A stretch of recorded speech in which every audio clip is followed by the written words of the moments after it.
most telling for me, looking for a diversified income, is when the gas tax dropped. In the past, that would have been, Andy would have been pulling out his hair. Well, not exactly. But we would have been hurting. But because of the diversified income, we took the hit. And we didn't just survive, we still came out ahead. So very quickly, finances today, you'll notice the different fund balances, how during 2009, 2010, we began to dip and we're starting to come up again. We're approaching the high mark years at the front of 2007, 2008. This is a different kind of chart, sort of shows how our incomes are. One of the things I'm very proud of is we have a true balanced budget. We didn't spend more than we brought in, and we didn't rely on a whole bunch of one-time only fees. These are true income revenues. You'll notice that sales tax, we live and die on sales tax. It's the largest income producer for our city. This kind of breaks everything down. These are our expenditures. Police, fire. To be really candid, as the prices go up for police and fire, because we gave our fire department so much money in the past, I know Andy notices, but I almost don't notice. I keep feeling like we still have this great deal. We saved about $2 million a year on contracting out. One of the things I want you to pay attention to, which is very telling, and I'm going to talk a little bit about this in just a little while, is look at public works and engineering. You'll notice 2%. I'm going to talk a lot about that in a little while. 2% for roads, infrastructure, water, that kind of thing. Actually, not water. Anyway, now that we've made money, we can do all kinds of cool stuff. Funding became available. We began to create, I keep hitting that thing. We can get information out more easily. Residents have asked for us to be more transparent. Well, part of the difficulty in being transparent 4 years ago was you're like this. You're hanging on for dear life, and you can't really talk because you're so constricted. But now that we got some money, we can relax. And we've created a new website, which is very comprehensive. It is growing all the time. Nixle, which is a one-click app designed to keep residents up to date with relevant information and alerts from your local public safety folks. Every Thursday, we turn out weekly highlights, which I'm really proud of, and it really lets people know what's going on. People ask for town hall meetings, and we have been holding those. What's frustrating, though, is that people that ask for the town hall meetings never show up. That's kind of frustrating. And then Facebook. How many elected officials like Facebook? No. So, no doubt it's a great communication tool. But unfortunately, it's also a carrier of incredible misinformation. Some of the things they say about me, I go, what? Really? I don't own my house? Is that true? So, it's just strange stuff. But what we've done is created numerous Facebook pages to try to get out correct and accurate information. One of the problems when you're doing this is you're not looking up and you're not looking around. And Norco's a pretty nice place to look around at, and there's a lot of cool things going on. One of the things I'm very excited about coming up is a Norco app. I'm not sure when this is going to be released, and I've learned not to give people dates even if I know the date, just in case it doesn't hit that date, and then people call me up and say I lied to them. But residents will be instantly able to request repairs, report problems, and learn what's going on and make suggestions. So I'm excited about that.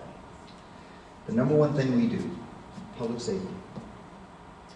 This picture on the left is one I accidentally got on my iPhone. And to me, that absolutely embodies what our deputy sheriffs do. That is the picture. So I got this from the Norco Sheriff's Office. I'm very proud of them. We were the first contract city. This is who your staff is. This is your sheriff's office staff. We have substation. Now, one of the first battles I had when we got on council, and Bourbon was involved in this a lot, was we determined we were going to keep our substation, even though it cost one heck of a lot of money. We had no money whatsoever. And we determined to keep it because they clock in at our substation and they do not clock in at Yoruba. So we literally save all that drive time. The other thing that happens is as they cross over and change shifts, many times we have dual deputies here and we don't pay for them. We've been really, really lucky that Sheriff Smith takes very good care of us. Like I said, we were the first contract city, and he gives us, we feel, the cream of the crop in terms of the police chief and the cream of the crop of deputies. And we're very blessed to have them.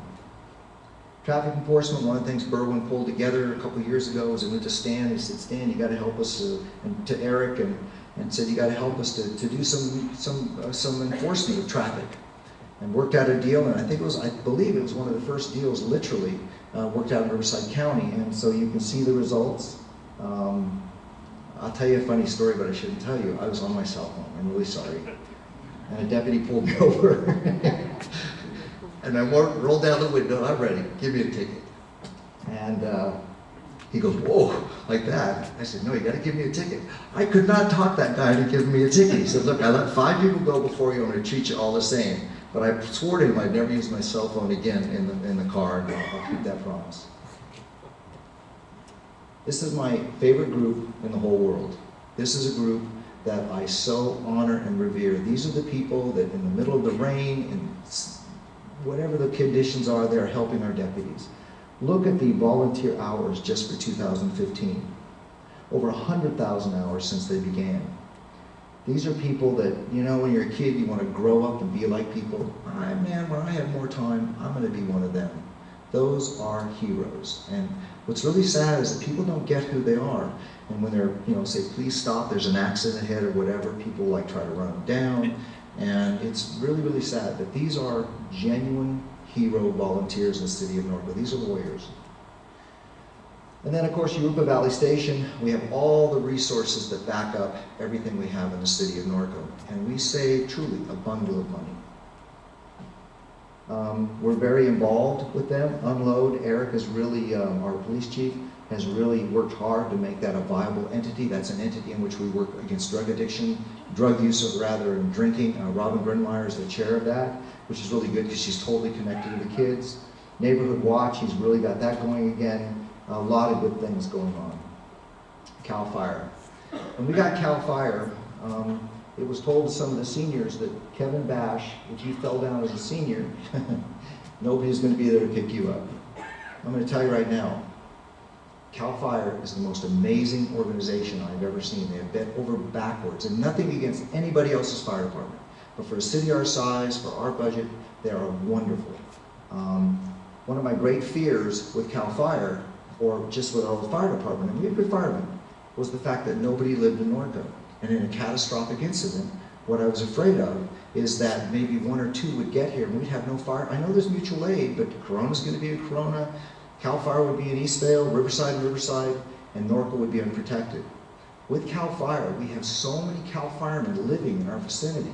Because what happens in a catastrophic incident, you have to report to your home station. But if you live in Nevada, which a couple of our guys did, or wherever it was, or in San Diego, you report to your closest station, whatever that is. For us, we could have a couple hundred firemen helping us out. So I'm really, really pleased with these guys. All these things that they back us up with are just absolutely phenomenal. One of the things people don't know is we have 5 fire stations that protect us. We have 6th Street, we have Corydon, we have Hamner Avenue, which is a seasonal one, but it's open all the time.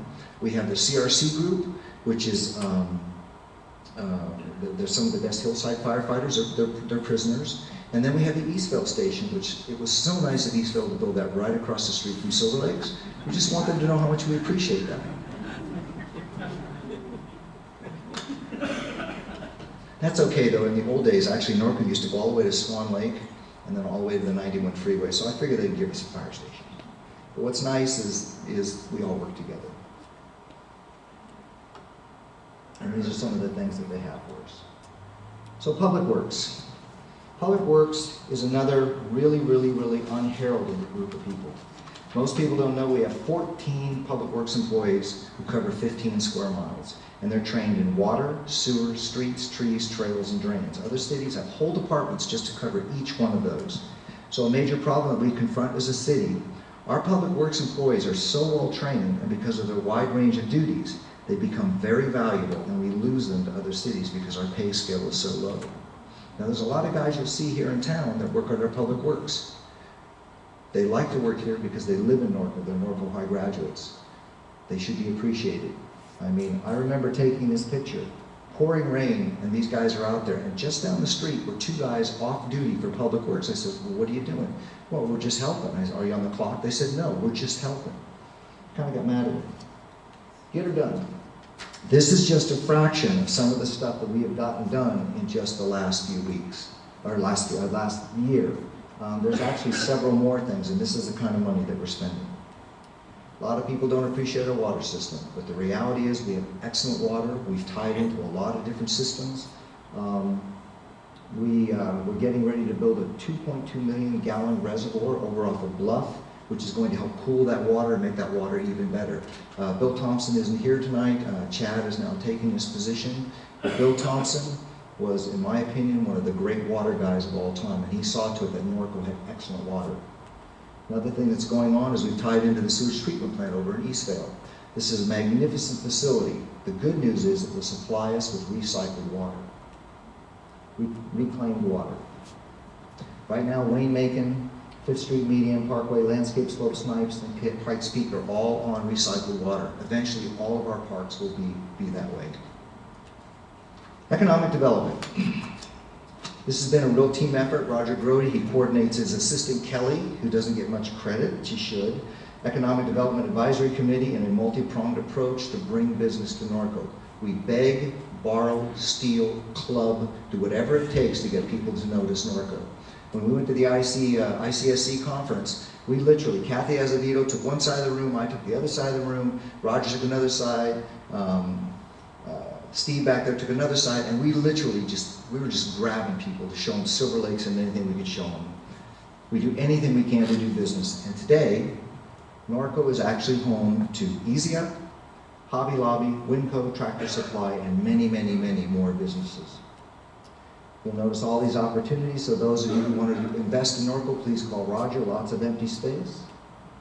And of course, we're very proud of our sign.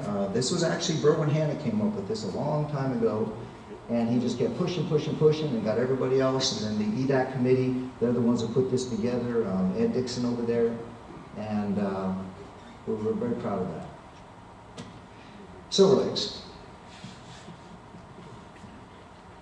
I said this in 2009. I was the mayor. What's amazing about that speech is, boy, some of the things people said, I didn't say because I say the speech. When I said those words 4 years ago, I had no idea the bumpy road that would lay ahead.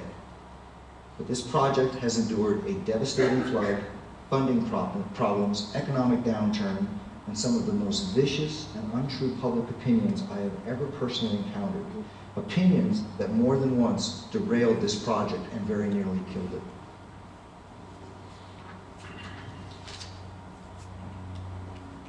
Now, we're known as idiots in Norco because we're not business savvy, but you know what? See that right there? At the time of those pictures, we were being paid $33,040 a month in lease payments. Think of that. Month in, month out. Notice the sign. We built a new sign. That's Silver Lakes today.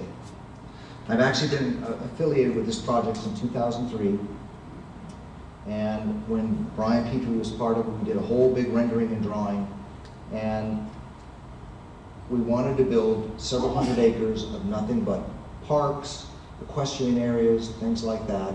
The problem is we had the one thing that it takes to do all that: we had no money. So in 2005, we finally entered into a deal with R.J. Brandis, and what he has built, and by the way, those meetings were vetted. As many people were at those meetings that are sitting in front of me today. People knew what we were going to build, and we built something spectacular that I'm very proud of. And one of my big regrets, is that the three council people who in 2002, 2003 that voted to approve this, Hal Clark, Barbara Carmichael, and Frank Hall, are not here today to see this. Their vision was to create a buffer, green buffer, between two great cities, Eastvale and Norco. And I think we've done exactly that. Come July, This will be generating a cash flow of about $85,000 a month.